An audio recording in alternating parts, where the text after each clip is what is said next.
नमस्कार. टीच विथ चार्मीमध्ये तुम्हा सर्वांचं मनापासून स्वागत.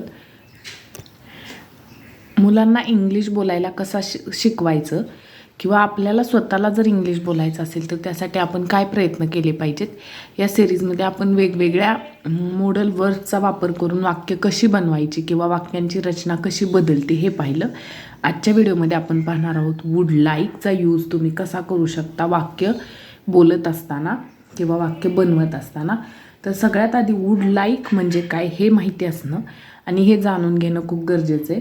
तर वूड लाईक म्हणजे इच्छा असणं किंवा एखादी गोष्ट हवी असणं, इच्छा असणं किंवा एखादी गोष्ट हवी असणं हे ज्यावेळी तुम्हाला व्यक्त करायचं असतं त्यावेळी तुम्ही वूड लाईकचा वापर करू शकता. या व्यतिरिक्त कधीकधी किंवा काही वाक्यांमध्ये एखादी गोष्ट करायची आहे असं सुद्धा ज्यावेळी आपण बोलणार असतो त्यावेळीसुद्धा वूड लाईकचा यूज तुम्ही करू शकता. तर हे वूड लाईकचे मीनिंग आहेत. हे मीनिंग तुम्ही लक्षात ठेवायचे आहेत. त्यामुळे काय होणार आहे की तुम्हाला वाक्य बनवताना त्यांचा उपयोग कसा करायचा हे लक्षात येणार आहे. तर वूड हे कधी वापरलं जातं, तर वूड हे वॉन्टचं सभ्य रूप आहे. सभ्य रूप म्हणजे काय, तर तुमच्या बोलण्यातून म्हणजे एक प्रकारची नम्रता दिसून येते वूड लाईकचा वापर केल्यामुळे. याशिवाय जर वाक्यामध्ये करता आय किंवा उई असेल तर वूड लाईक ऐवजी तुम्ही शुड लाईकसुद्धा यूज करू शकता. पण आज आपण पाहणार आहोत वूड लाईक, म्हणून वूड लाईकबद्दलच आपण वूड लाईकशी रिलेटेडच वाक्य आपण पाहणार आहोत. व्हिडिओ सुरू करण्यापूर्वी तुम्हा सर्वांना आणखीन एक विनंती आहे की तुम्ही जर माझ्या चॅनलवर नवीन असाल किंवा माझ्या व्हिडिओ रेग्युलर पाहत असाल परंतु चॅनलला अजून सबस्क्राईब केलं नसेल तर प्लीज माझ्या चॅनलला सबस्क्राईब करा आणि व्हिडिओ शेवटपर्यंत पाहत राहा. व्हिडिओ जर आवडली तर व्हिडिओला लाईक आणि शेअर करायला विसरू नका. तर पहिलं वाक्य काय आहे, माझी या शर्यतीत भाग घेण्याची इच्छा आहे. तर याला आपण इंग्रजीमध्ये ट्रान्सलेट कसं करू शकतो, तर माझी यासाठी आपण वापरणार आहोत आय. त्यानंतर इच्छा आहे यासाठी वापरणार आहोत would like. I would like काय, या शर्यतीत भाग घेण्याची. आय वूड लाईक हे वाक्य काय झालं, माझी इच्छा आहे कशाची, या शर्यतीत भाग घेण्याची. आता हे राहिलेलं वाक्य आपल्याला लिहायचं आहे, म्हणून to take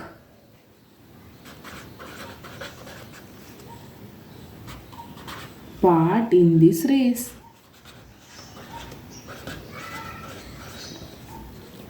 to take part in this race. Take म्हणजे घेणे आणि भागसाठी पार्ट वापरलेला आहे आपण कुठे, या शर्यतीत, म्हणून in this race. I would like to take part in this race. Next, माझी अस्खलित इंग्रजी बोलण्याची इच्छा आहे. आता इथं सुद्धा सेम आपण तशाच पद्धतीने रचना करणार आहोत. माझीसाठी वापरणार आहोत आय, इच्छा आहे साठी would like. I would like काय, तर इंग्रजी बोलण्याची, पण ती पण कशी न अडखळता. अस्खलित म्हणजे न अडखळता, म्हणून I would like to speak. बोलण्याची साठी speak. I would like to speak English. कशी इंग्लिश फ्लुएंटली. नेक्स्ट, माझी तुझ्यासोबत येण्याची खूप इच्छा आहे. आता इथं सुद्धा सेम आपण तसंच यूज करणार आहोत. I would like. आता हे वाक्य तुम्ही सुद्धा बनवू शकता. अगदी रोजच्या वापरातील शब्द आहेत की येण्याची इच्छा. येण्यासाठी काय, तर आधी टू वापरायचं. येण्यासाठी come. I would like to come तुझ्यासोबत, विथ यू.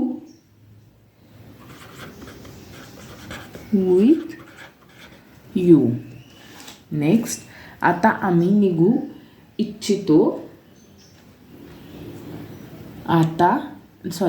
आता निघू इच्छितो. तर आम्हीसाठी आपण वापरणार आहोत वी. त्यानंतर इच्छितो यासाठी काय, would like.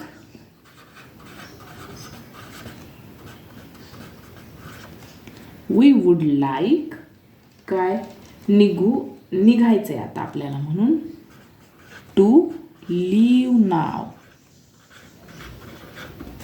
We would like to leave now. आम्ही आता निघू इच्छितो.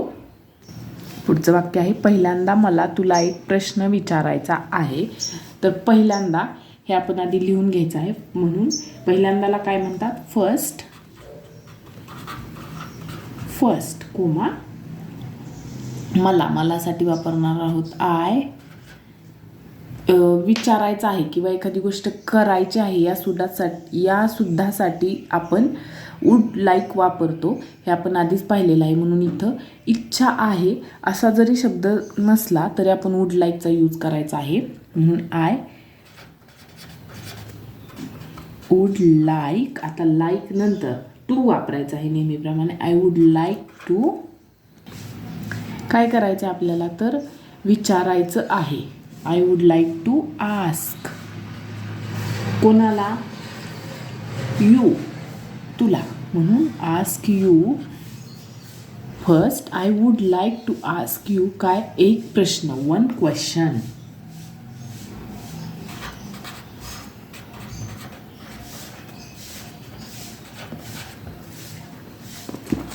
त्यानंतर नेक्स्ट, मी तुमच्या सर्वांचे आभार मानू इच्छितो.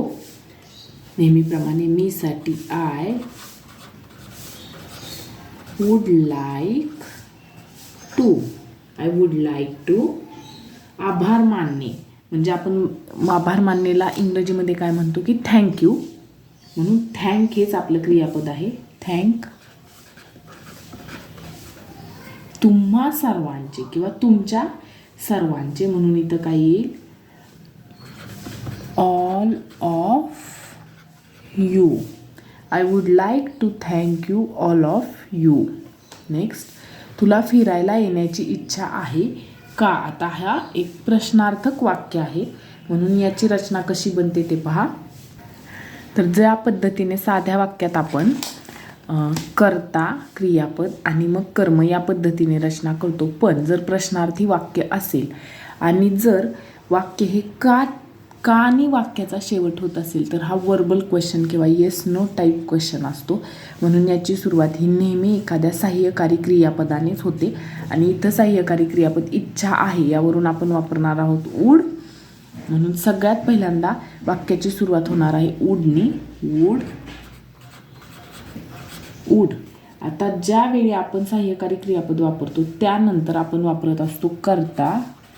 Would you like. हे झाले आपली वाक्याची रचना. Would you like. आता आपलं पुढचं वाक्य, to come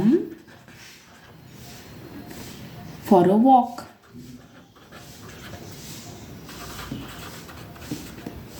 walk. Question mark द्यायचा आहे. Would you like to come for a walk.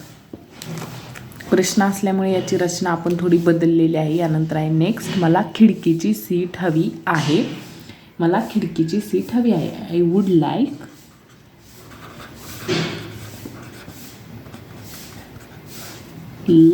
To काय, I would like a window seat.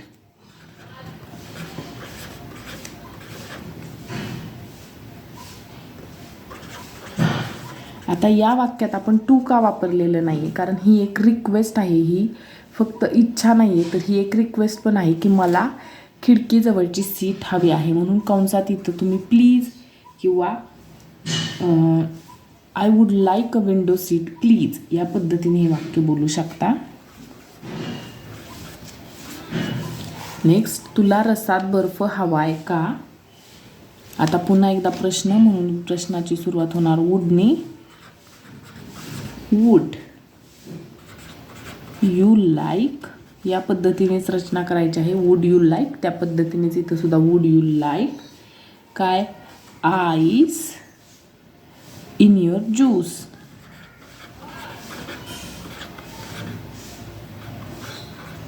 Question mark. Next, मला 3 किलो साखर पाहिजे. आय वुड लाईक एखादी गोष्ट हवी असणे त्यावेळीसुद्धा वूड लाईकचा यूज करायचा आहे आपल्याला. काय हवं आहे? 3 किलो साखर.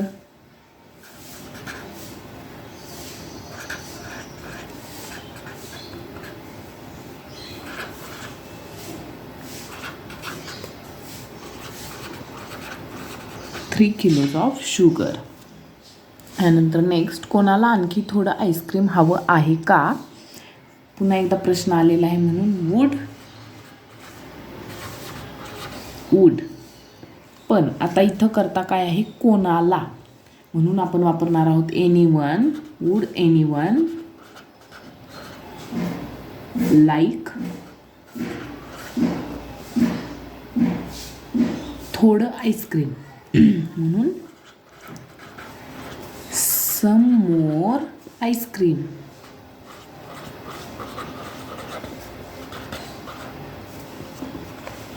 त्यानंतर नेक्स्ट, मला एका दिवसासाठी एक खोली हवी आहे.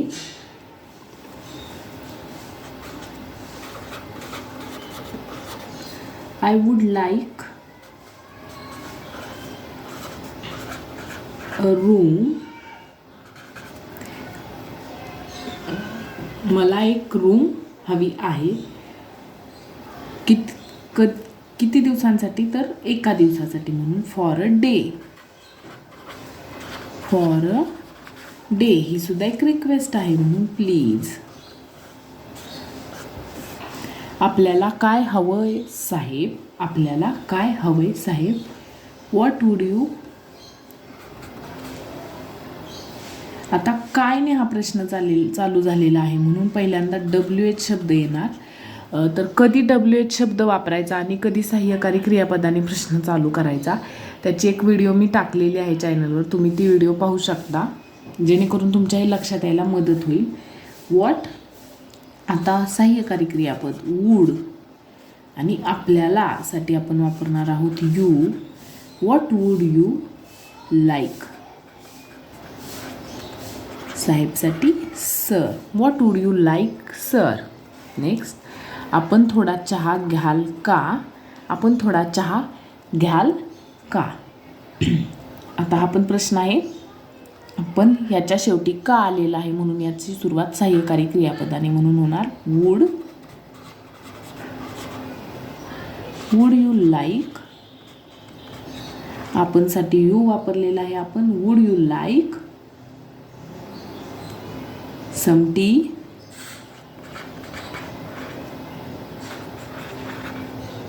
Would you like some T.